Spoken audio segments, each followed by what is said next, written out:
बिस्मिल्लाहिर्रहमानिर्रहीम। अस्सलाम वालेकुम दोस्तों, मैं हूँ अरशद। आप देख रहे हैं टेक्निकल अरशद यूट्यूब चैनल। दोस्तों, आज की इस वीडियो में मैं आपको बताने वाला हूँ कि आप किस तरह से टेलीनॉर के एक सिम से दूसरे सिम को बैलेंस जो है ना वो ट्रांसफ़र कर सकते हैं। तो चलिए दोस्तों, वीडियो को स्टार्ट करते हैं। सबसे पहले अपने मोबाइल के डायलर में जाए और वहाँ ये कोड डालें *1*1* वो नंबर डालें जिसको आप बैलेंस ट्रांसफ़र करना चाहते हैं। मसलन मैं यहाँ कुछ भी नंबर लेता हूँ, लेकिन याद रहे इसके पहले 92 ज़रूर लगाए। फिर बाकी ज़रूरत के अलावा 3 के बाद जो इनसे आते हैं उसको डाल दीजिए। मसलन मैं यहाँ डालता हूँ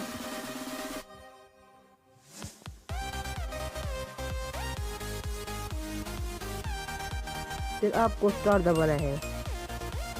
फिर यह अमाउंट डाल दीजिए जितने रुपए आप इसको ट्रांसफ़र करना चाहते हो। मसलन मैं यहाँ 30 रुपये डालता हूँ, 30, और फिर यहाँ है ओके पे क्लिक कर दें।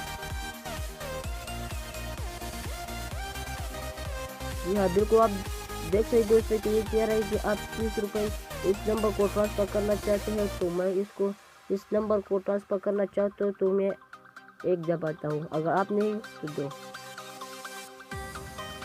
सेंड करते हैं। मेरे पास तो कोई बैलेंस नहीं है। अगर आपके पास बैलेंस हो तो आप ये कर सकते हैं। जी हाँ, ये थोड़ी सी वीडियो भी अगर आपको मेरे वीडियो पसंद आए तो प्लीज़ मेरे चैनल को सब्सक्राइब करें और बेल आइकन को भी दबाएं।